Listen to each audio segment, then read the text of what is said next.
right, y'all. Thanks for watching the Nick Gates Show. I am Nick Gates. Everyone, today it's a sad day, actually. I have been in a relationship for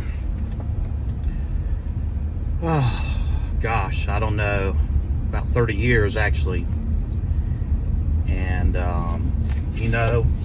been through some good times, had some really bad times, but unfortunately today I'm sad to announce that my relationship with my longtime miter saw has come to an abrupt end, and we are on our way to Harbor Freight, and we are going to get us a new miter saw. Not going to pay an arm and a leg. No. I'm in the middle of a project. Got to get stuff done, so I got to get in, out. Like, share, subscribe, y'all. Catch you in a bit. Now, y'all, normally I wouldn't be like this, but I'm kind of in the middle of a project. And when the old miter saw just wouldn't work anymore, so I had to rush out Harbor Freight, not looking to spend an arm and a leg on some compound bevel miter saw thing. It costs you $400. However, I do suggest getting at least a 10-inch, getting a sliding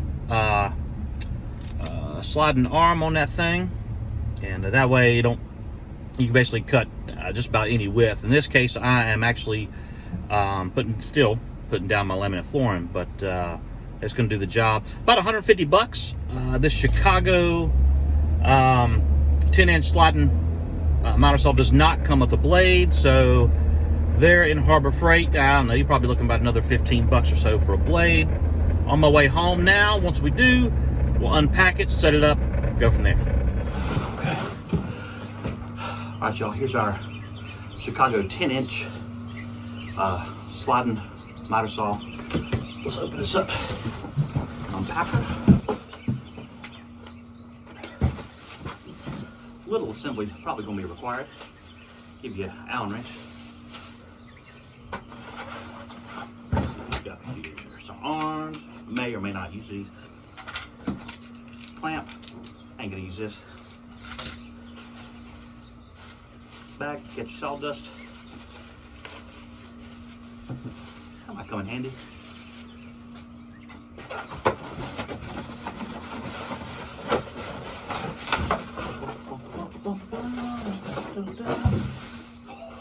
Yes, yes.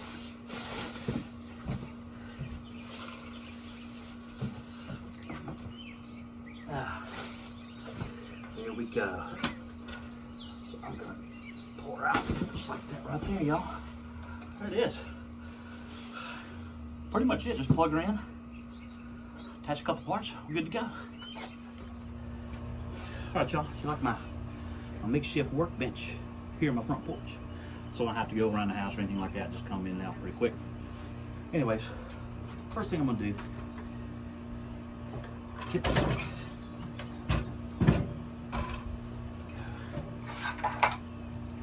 I'm gonna put my arms on here.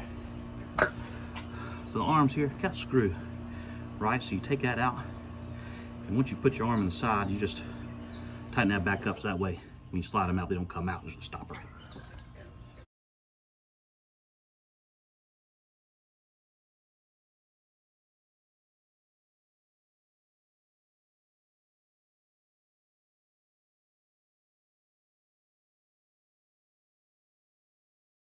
To take this back up here.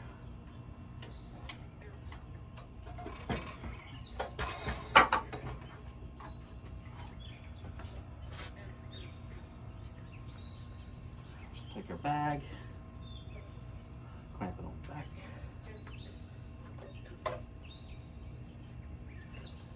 Now, just gotta attach your blade. We're ready to go. Now, installing your blade, pretty simple, but can be a little bit tricky if it's your first time. So, first thing you gotta do, take, and there's instructions all over the place how to do this. Take that out there.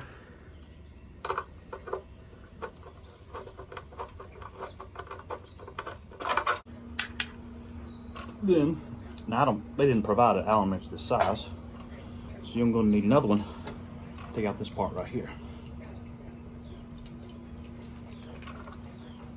Actually, we're going to raise this up first. Okay.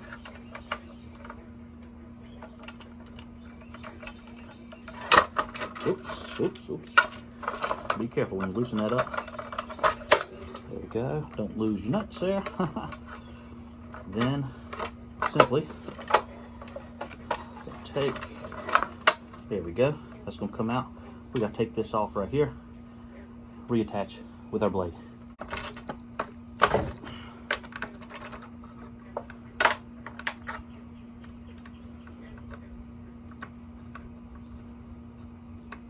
This is actually reverse threaded, so hold that spindle lock button and turn it clockwise.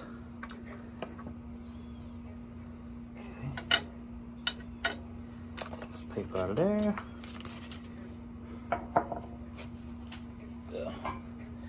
Get a blade. On the blade tells you which way to position it, which way the teeth need to be going.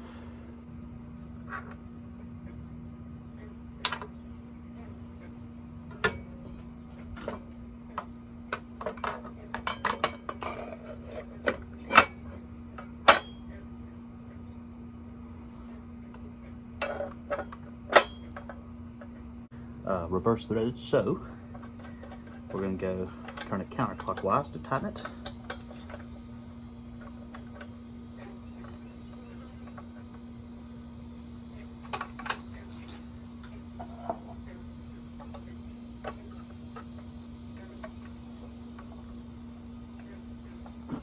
Okay, y'all. All right, got our blade on now. Because this is a sliding saw, you see that? If you push down on it, right there, the back end's gonna come up, right? So, I'm gonna put a couple screws in the back here to keep that back end from coming up.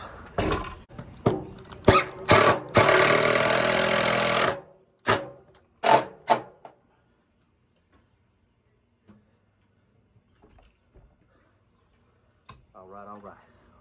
Good to go now. All right. See how this bad boy works.